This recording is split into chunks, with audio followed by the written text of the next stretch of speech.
Good morning students. आज की हमारी सेकेंड यूनिट की क्लास में हम लोग बात करेंगे हमारी एट हेड थ्योरी के बारे में।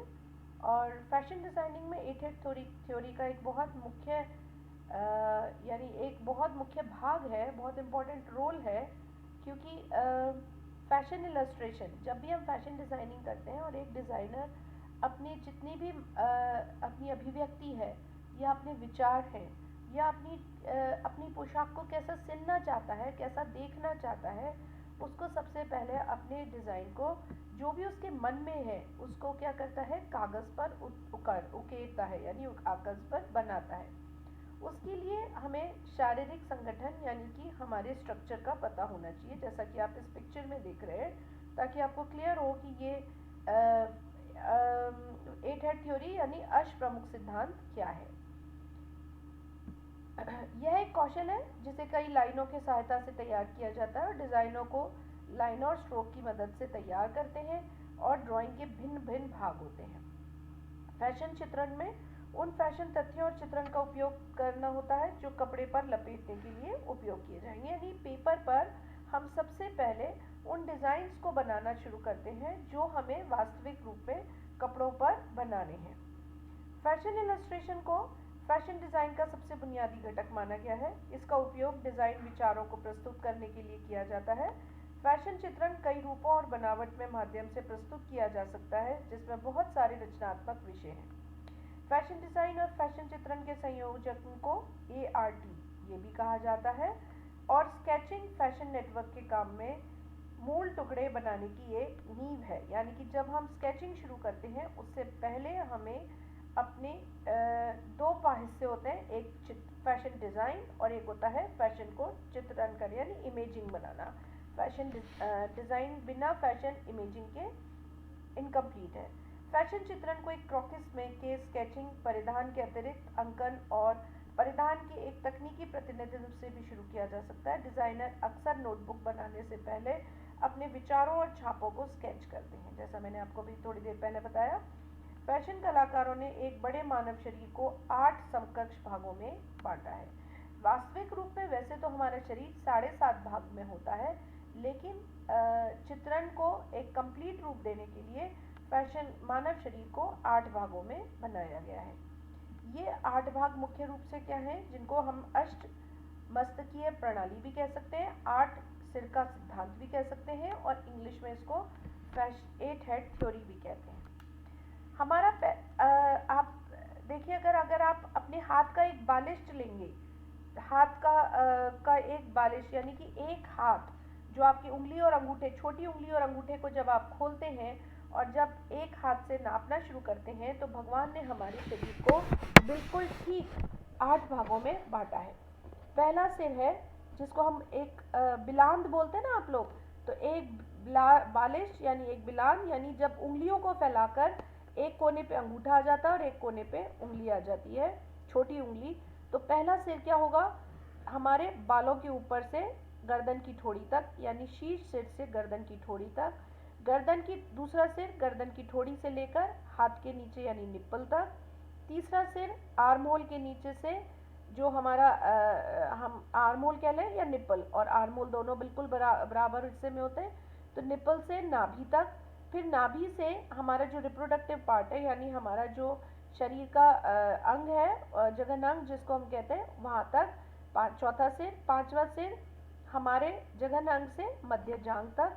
छठा सिर उंगलियों के अंत से लेके, यानी कि जहाँ हमारे अगर हाथ को अगर आप सीधा खड़ा करेंगे, तो जब आप कंधे से लेकर हाथ को नीचे करेंगे तो वो जांघ के मध्य में आएगा, और वहाँ से जांघ के मध्य से लेके घुटने के नीचे तक, और फिर नीचे टखने, जो पैर का हिस्सा होता है जिसको आप पिंडलियाँ कहते हैं, वहाँ तक। और फिर लास्ट का 8वां सिर होता है पैर से नीचे तक। ये मैं आपको चित्र में पहले दिखा देती हूँ। ये देखिए, लेवल हेड मतलब पहला लेवल आप देख रहे हैं आपके बालों से ठोड़ी तक, ठोड़ी से आपके निप्पल्स तक, निप्पल से लेकर आपकी कमर तक, यानी कि जो नाभि है वहाँ तक, वहाँ से लेकर आपके जो आपका रिप्रोडक्टिव पार्ट आ रहा है, चौथा पार्ट आप देख रहे हैं, चौथा भाग बन रहा है, वो पांचवा भाग हो जाता है आपके मध्य जांघ तक। और मध्य जांघ से लेकर आता है पिंडलियों तक, और पिंडलियों से लेकर 7वां भाग होता है आपका टखने तक, और टखने से लेके 8वां भाग, यानी होता ये 7.5 है, लेकिन जब आपने देखा होगा ट्राउजर्स हैं, सलवार है या गाउन्स हैं, तो जब हम थोड़ी सी हील पहनने का भी मार्जिन रखते हैं, इसलिए उनको आगे के पैरों के मुख्य पार्ट तक हम नापते हैं, तो वो हमारा 8वां भाग हो जाता है। इसके बाद आप कैसे बनाएंगे क्रॉकेस को, कैसे बनाएंगे, ये प्रैक्टिकल का काम हम जब कॉलेज खुलेगा तब करेंगे। तब तक हम आपको थ्योरी बता देती हूँ मैं। क्रॉक्यू के 3 मुख्य घटक हैं, 3 है। बैलेंस लाइन, ये जो सीधी वाली रेखा जो आप देख रहे हैं, जो बिल्कुल वर्टिकली खिंची हुई है, वो क्या कहलाती है, बैलेंस लाइन। दूसरी कहलाती है हिप लाइन, ये देखिए जो आड़ी रेखा है जो हिप के बीच में काटती है, वो कहलाती है हिप लाइन। और जो हिप शरीर को आधा आधा भागों में, हिप लाइन से ऊपर वाला हिस्सा शरीर का ऊपर भाग कहलाता है, और नीचे वाला हिस्सा नीचे का कहला देता है, काट देता है शरीर को 2 भागों में। और कंधे की रेखा जो आपके मुंह, कंधे को बैलेंस करती है दोनों भागों में, यानी कि लेफ्ट और राइट दोनों हिस्सों को बराबर बताती है, वो कहलाती है कंधे की रेखा। अक्सर 8 प्रमुख सिद्धांत जो है वो एक सामान्य रचना, हमारे भारतीय उसमें माना गया है कि एक जो नॉर्मल महिला है या नॉर्मल जो शारीरिक संगठन है वो 5 फुट 4 इंच का होता है।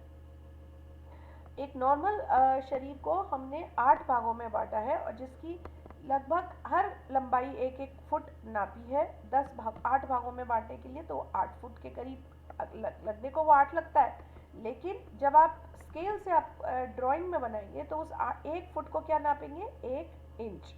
तो 1-1 इंच के हम 8 इंच के 8 भाग बनाएंगे, उसको 8 हेड थ्योरी बोलते हैं। और 8 हेड 8 भागों में लाइनों के हिसाब से हम नीचे तक ड्रॉ करते जाएंगे। सबसे पहले हम चित्रण करेंगे बाल से ठोड़ी तक, जैसे मैंने आपको बताया, क्योंकि जब हम टोपी या टोपी वाले नाप लेते हैं, या सिर पे स्कार्फ का नाप होता है, या कोई भी ड्रेस जब हम घुसाते हैं, तो सिर में आपने टॉप देखा हो या ब्लाउज देखा हो, तो सब चीज़ आप सिर के ऊपर से घुसाते हैं। तो इसलिए हमारे बालों के ऊपर का हिस्सा, ठोड़ी तक के हिस्से को हमने क्या नापा है, 1 भाग में नापा है। और उसके बाद हमारा दूसरा नाप आता है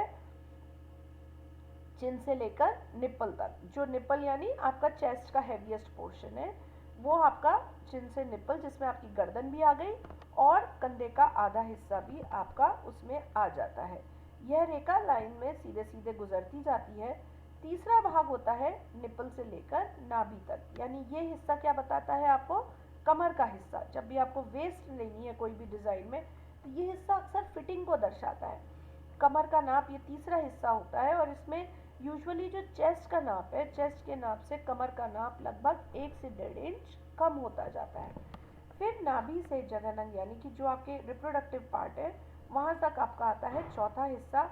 ये हिस्सा आपको दर्शाता है कमर पे, वेस्ट पे जब आप बेल्ट लगाते हैं, और जब आप नीचे के हिस्से के जैसे पैंट्स पहनाते हैं या ट्राउज़र बनाते हैं या सलवार बनाते हैं या चूड़ीदार बनाते हैं, तो कोई भी नीचे पहनने वाले कपड़े जब भी आप बनाते हैं, तो आपका ये चौथा हिस्सा बहुत काम आता है। और ये शरीर का सबसे भारी और मोटा हिस्सा होता है, यानी कि अक्सर भारतीय महिलाओं में चेस्ट से ज़्यादा क्या होती है, चेस्ट का जो नाप होता है, सपोज 32 है, तो अक्सर आप देखेंगे कमर का जो वेस्ट है वो तो रह जाती है 24 या 25, और कमर का नाप और जो हिप्स का नाप है, जो चौथा नाप है, जैसे नाभि वसे जघन अंग वाला, ये सबसे भारी हिस्सा है। ये अक्सर जब आपकी अगर आपकी चेस्ट 32 है, तो अक्सर आपको आपकी वेस्ट मिलेगी 24, और आपकी हिप का नाप मिलेगा 36, यानी कि 32 से 36 ज़्यादा। कहने का मतलब है सबसे कम नाप होता है कमर का, फिर उससे ज़्यादा नाप होता है चेस्ट का, और उससे ज़्यादा नाप होता है हिप्स का। सबसे बड़ा नाप होता है हिप्स वाला। फिर आ जाता है जघन अंग से मध्य जांघ, जो की लंबाई में नापा जाता है। तो हम पैंट्स के लिए, यानी कि पिंडलियों से ज़्यादा नाप किसका होता है, मध्य जांघ वाला, यानी थाइज, मिड थाइज। जब भी आप पैंट पहनेंगे या ट्राउज़र पहनेंगे या सलवार या चूड़ीदार, तो आपने देखा होगा दर्जी हमेशा आपकी जांघों की गोलाई का भी नापता है, क्योंकि जांघों की गोलाई अक्सर पिंडलियों की गोलाई से ज़्यादा होती है। अगर हमने उनको नहीं नापा तो आपको बैठने उठने की जो आपकी ड्रेस है, यानी जो आपका नीचे वाला पजामा या सलवार या चूड़ीदार या जो भी पैंट आप पहन रहे हैं, उसको उठने बैठने में आपको दिक्कत आएगी, इसलिए ये नाप भी आपको लेना पड़ता है। फिर मध्य जांघ से छोटा, छोटा क्या वर्ड होता है, जो आपकी पिंडलियाँ वाला हिस्सा होता है, जो घुटने के नीचे वाला हिस्सा होता है, उसको अक्सर जब भी गाउन की लंबाई लेते हैं या ड्रेस की लंबाई लेते हैं या आप कोई भी फ्लेयर ड्रेस बनाते हैं या स्कर्ट बनाते हैं, तो यहाँ की नाप आपको काम में आते हैं। यहाँ से इसके बाद आता है छोटे से टखना, यानी पिंडलियों से टखने तक का, यानी जो टखना क्या हो गया, आपकी जो घुटने के बाद आती है पिंडलियाँ और पिंडलियों के बाद आता है टखना, यानी कि टखना एक तरह से जिसे बोलते हैं आप एंकल, जो आपके जूते पहनते हैं तो आपके एंकल टकराते हैं, तो जब आप जीन्स वगैरह आपने देखा होगा आपकी एंकल लेंथ जीन्स लिखी हुई आती है, तो अक्सर एंकल लेंथ जीन्स के लिए आपको ये टखने का नाप लेना पड़ता है। और जब आप लंबी ड्रेसेस पहनते हैं जैसे लहंगा है, सलवार है, यानी पजामे हैं या पेटीकोट है या आप कोई भी गाउन पहन रहे हैं, तो अक्सर आपको लास्ट वाला जो 8वां पॉइंट है जिसमें पैर के आगे का भी तक का भी नाप लेते हैं, ताकि आप जब हील पहने तो 1 इंच ऊपर आप उसका मार्जिन रख सकें। ये आपका बहुत इम्पॉर्टेंट बनाने का टॉपिक है, इसकी आप थ्योरी देख लें। ये देखिए आप ड्राइंग में मैं आपको दिखा रही हूँ, दर्शा रही हूँ 8 हेड थ्योरी। और अब मैं अगली क्लास में आपको बताऊंगी 8 हेड थ्योरी के लाभ क्या है, क्यों बनाना ज़रूरी है 8 हेड थ्योरी। तो अगली क्लास में हम इसे कंटिन्यू करेंगे।